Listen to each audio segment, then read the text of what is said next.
My previous experiences related to this role was at my former, not my former, but my other job at Makerere Mining Company, where I worked as a logistics and procurement manager. The target there was to load up to 100 trucks per month, and that target was achieved on a monthly basis. This was correlated to the number of customers that placed the orders. So trucks were loaded at eastern Uganda, taken through Malaba, and then to Mombasa. And this involved a lot of staff monitoring the vessels, the movements of the vessels, receiving the bill of ladings, and arranging to send the BOLs to the customers through DHL on a timely basis.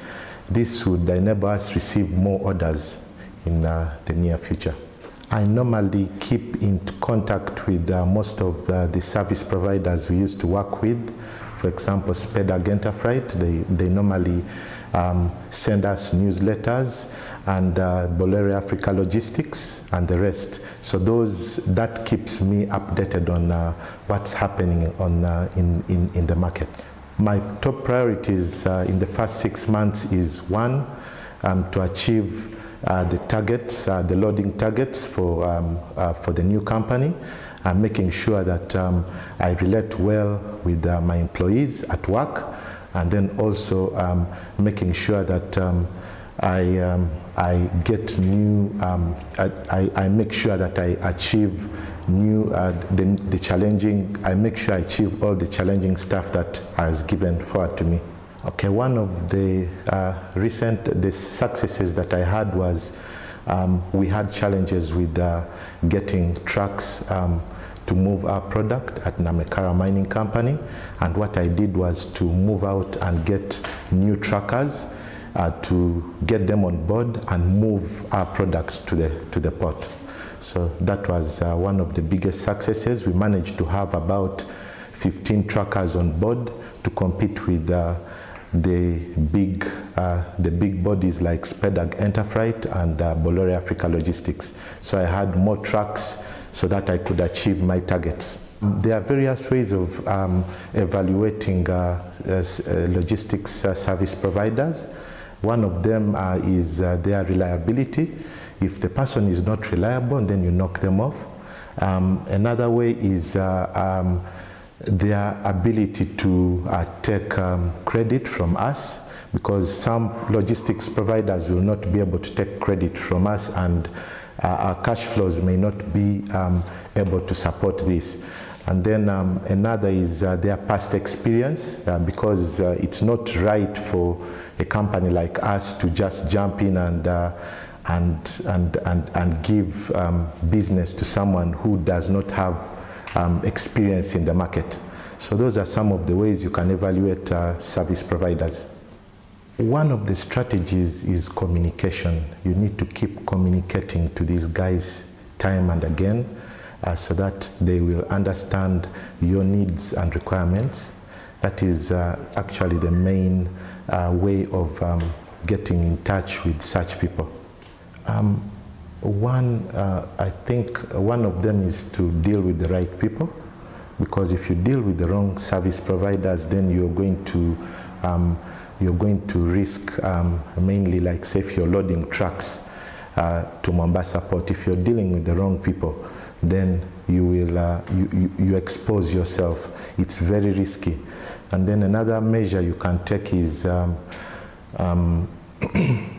would say communicating with them time and again, just to make sure that there's a flow. They communicate to you and you communicate back to them. Compliance with local and international regulations is the most important thing, is reading the laws of the country and making sure that you comply to them.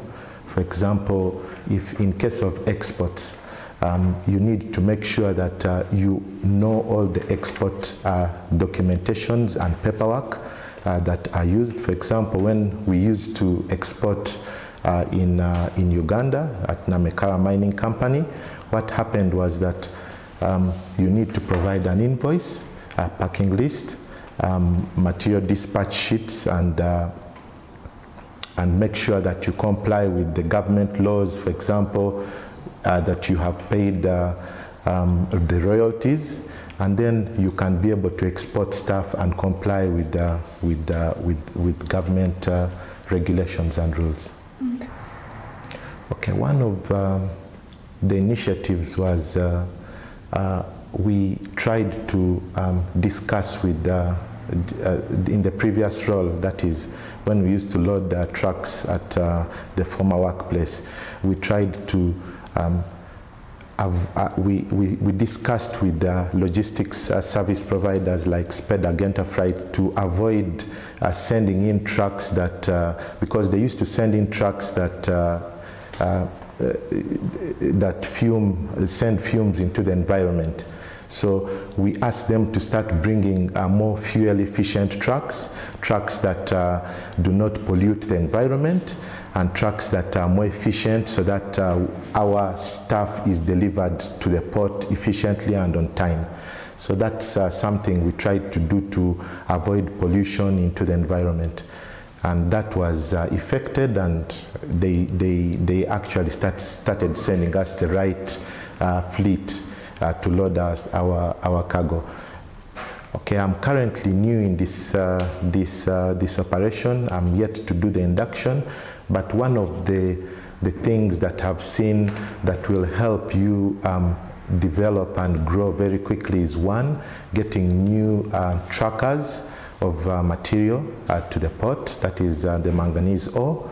Number two is making sure that we have in place things like weigh bridges to measure our ore and make sure that we are taking the right stuff to the customers to avoid customer complaints, and that will help us grow in the near future.